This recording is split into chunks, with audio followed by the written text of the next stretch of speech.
Il s'agit d'une légende chinoise, celle de la création du monde.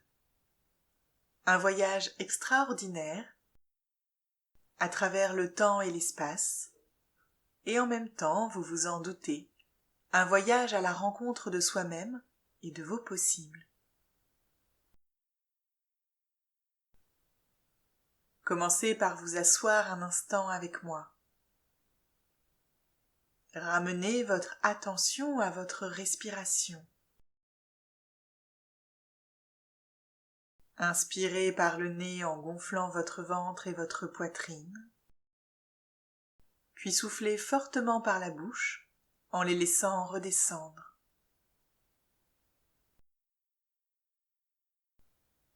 Reprenez une respiration naturelle. Et si cela est OK pour vous, fermez votre bouche et continuez à inspirer et à expirer tranquillement par le nez tout au long de la pratique. Inspirez, expirez, tout va bien se passer.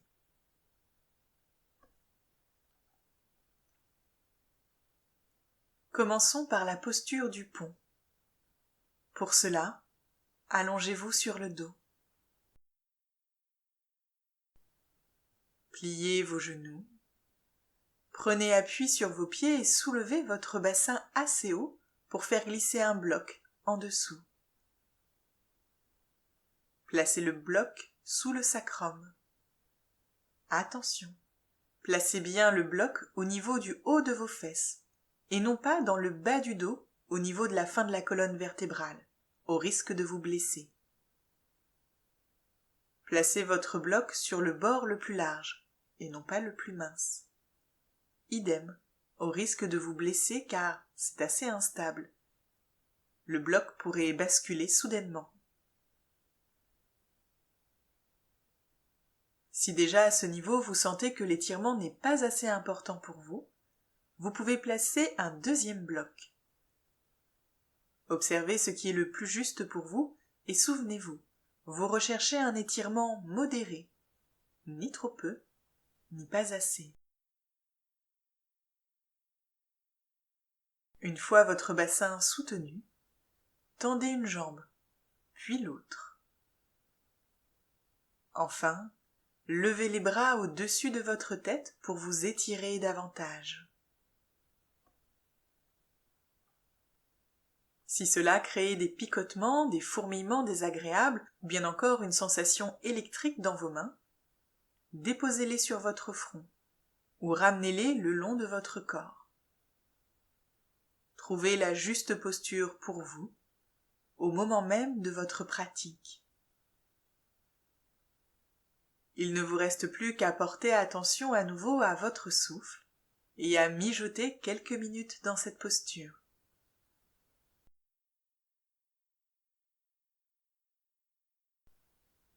À présent, voilà venu le temps de l'histoire.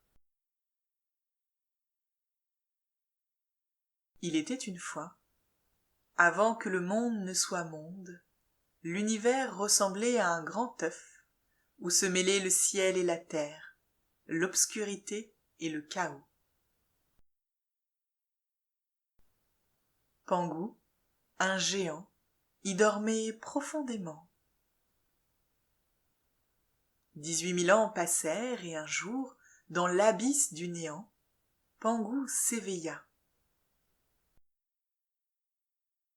Ses paupières s'ouvrirent sur l'obscurité absolue et une sensation de suffocation l'envahit. La colère gronda en lui. Il déploya ses mains titanesques, éleva ses bras massifs et avec une force inouïe frappa la coquille qui l'entourait. Tel un coup de foudre céleste, l'œuf cosmique éclata, libérant ses entrailles pétrifiées qui s'éparpillèrent dans l'immensité de l'univers. Dans le tumulte qui s'ensuivit, Les particules éthérées et diaphanes s'élevèrent avec grâce pour tisser le firmament, tandis que les fragments plus denses et plus visqueux chutaient pour former le socle du monde, la terre.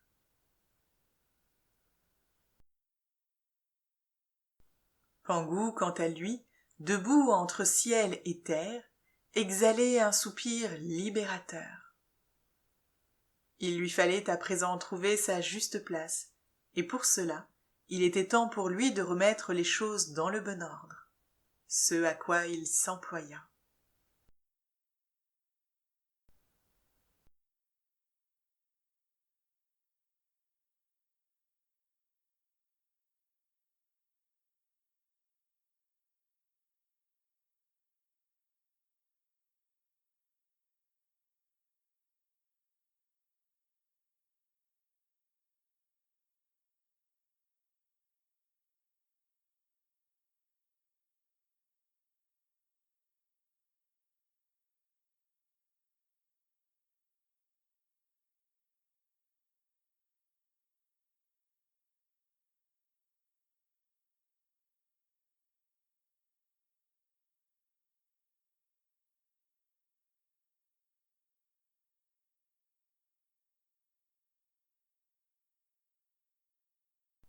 Il vous reste encore 1 minute dans cette posture.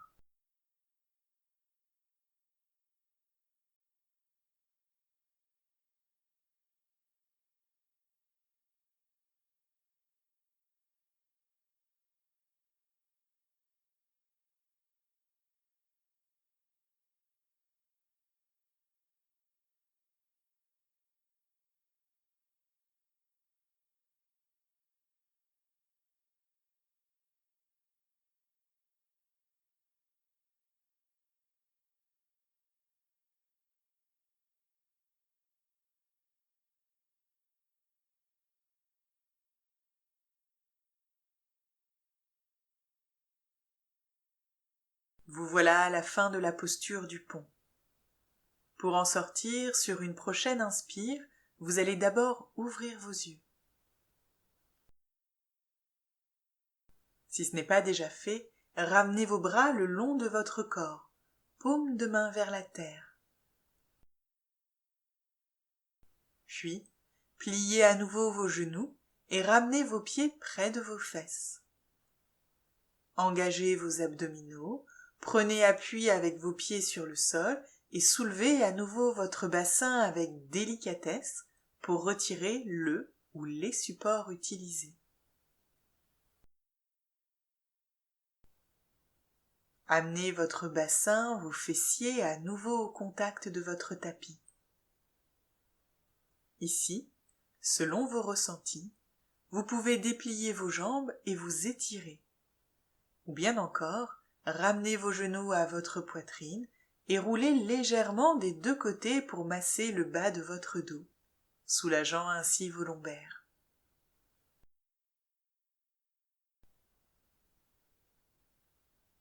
Il est temps à présent de poursuivre cette séquence avec la posture du chameau.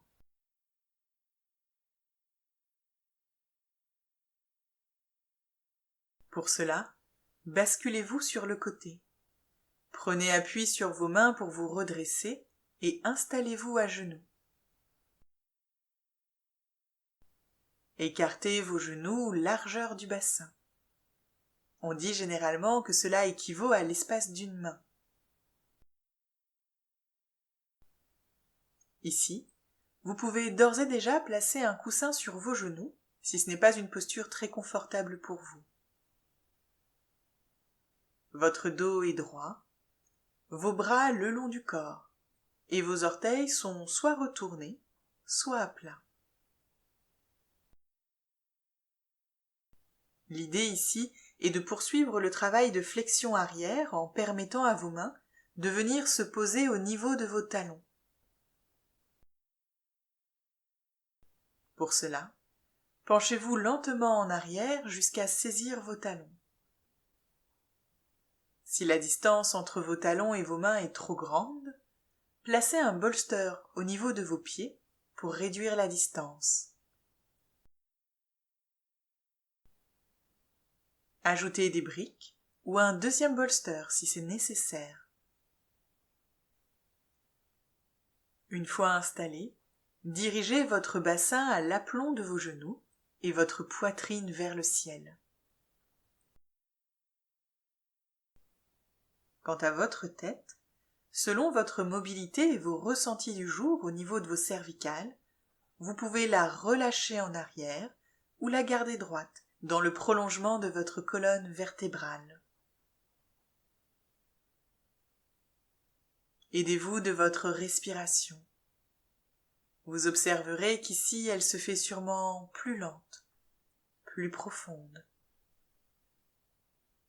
Souvenez-vous qu'à tout moment, vous pouvez sortir de la posture si elle est trop pénible, trop inconfortable.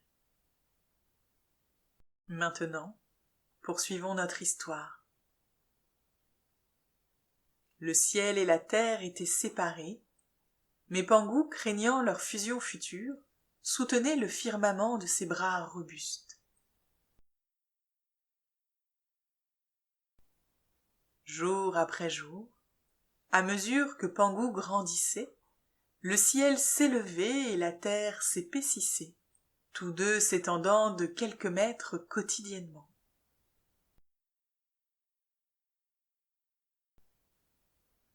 18 000 ans passèrent à nouveau.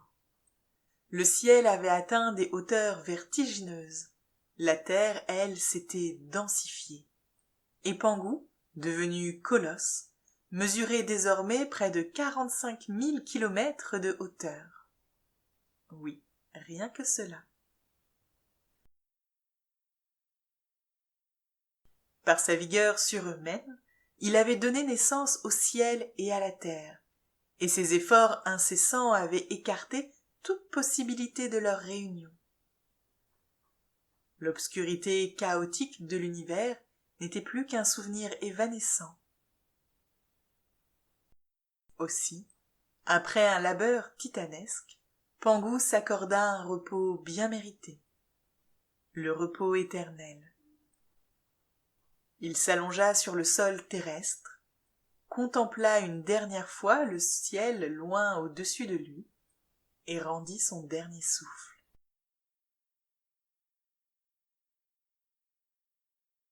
Bien, vous voilà à la fin de la posture du chameau. Pour en sortir, sur une prochaine inspire, vous allez d'abord ouvrir vos yeux. Puis, en engageant vos abdominaux, ramenez un bras après l'autre le long de votre corps en redressant lentement votre dos. Prenez un instant pour vous asseoir sur vos talons et observez vos ressentis, sans jugement et avec bienveillance. Il est temps à présent de poursuivre cette séquence avec une nouvelle posture, la selle. Pour cela, commencez par placer vos mains derrière vous. Observez vos ressentis.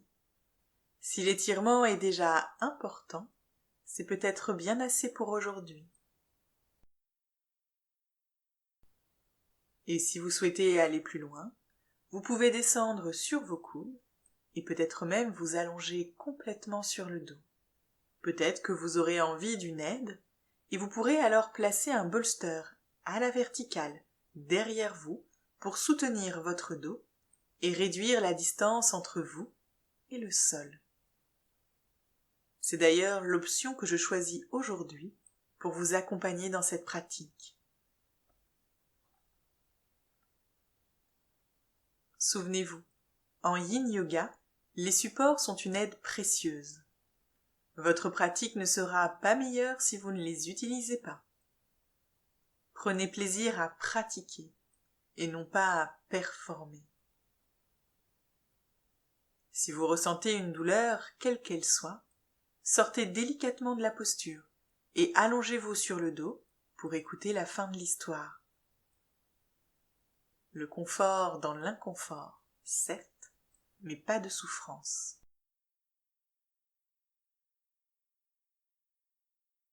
Reprenons. Après un labeur titanesque, Pangu s'accorda un repos bien mérité, le repos éternel. Il s'allongea sur le sol terrestre, contempla une dernière fois le ciel loin au-dessus de lui et rendit son dernier souffle. De son souffle naquirent le vent et les nuages. Sa voix se fit tonnerre.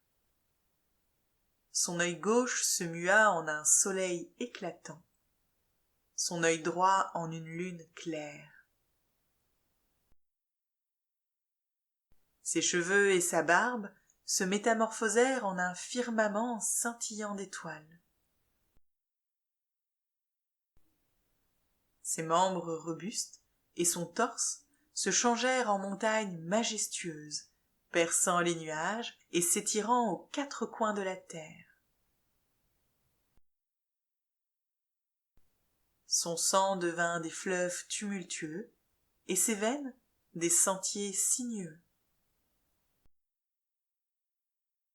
Ses muscles se transformèrent en terre fertile, ses dents, ses os et sa moelle en gemmes et minéraux précieux.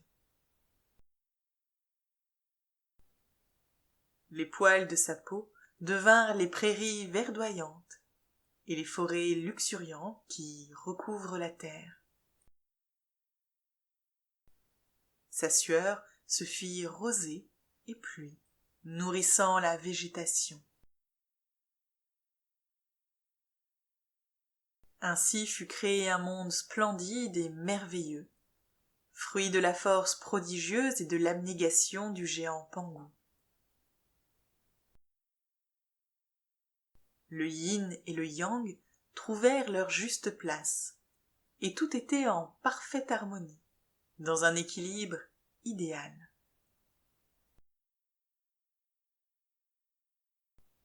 Dans ce monde nouvellement formé, les humains seraient bientôt façonnés par la déesse Nuwa. Mais ça, c'est une autre histoire. Il vous reste encore 1 minute dans cette posture.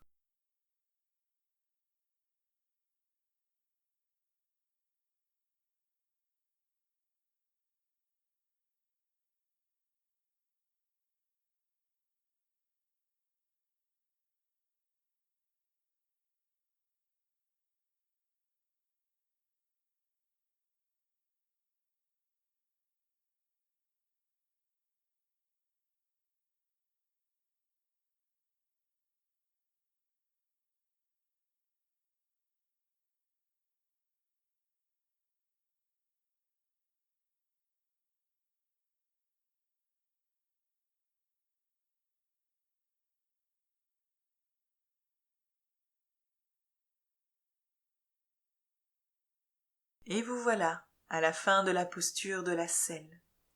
Une posture exigeante, profonde, intense. Pour en sortir, sur une prochaine inspire, vous allez d'abord ouvrir vos yeux. Vous pouvez opter pour reprendre dans l'autre sens toutes les étapes.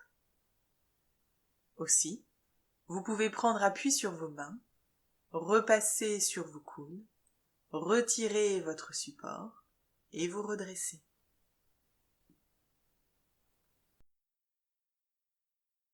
Vous pouvez ensuite basculer d'un côté puis de l'autre pour ramener vos jambes devant vous.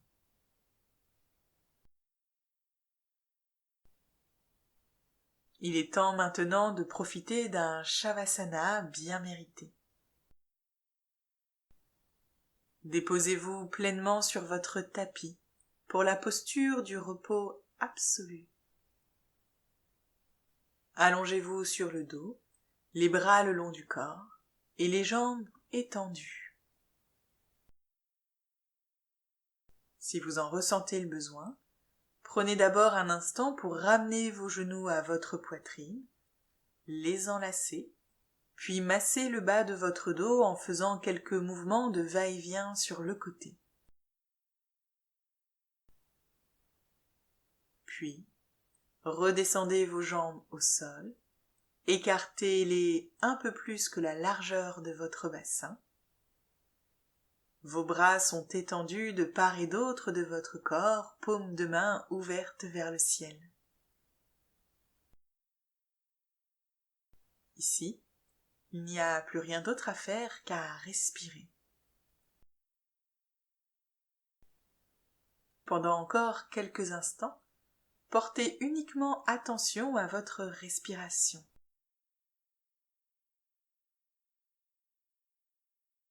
Appréciez les sensations agréables qu'elle vous procure.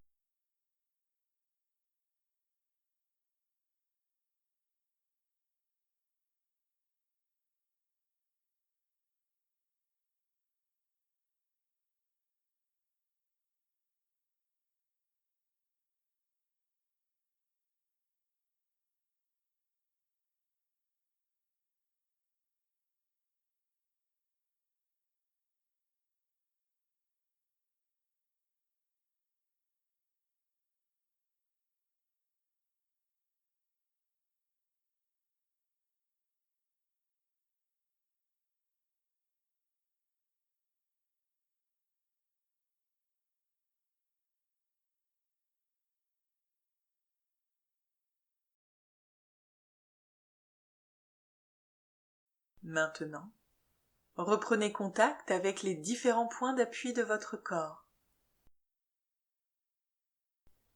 L'arrière de votre tête, vos épaules, votre dos, vos jambes et vos talons. Prenez une profonde inspiration en gonflant votre ventre et votre poitrine pour vous dynamiser. Et soufflez fortement par la bouche en les laissant redescendre. Reprenez une respiration naturelle et mobilisez progressivement l'ensemble de votre corps. Vous pouvez bouger vos mains, vos pieds. Vous pouvez vous étirer, bâiller. Et quand vous vous sentirez prêt, prête, vous pourrez ouvrir vos yeux et reprendre sereinement le cours de votre journée. Bonne pratique.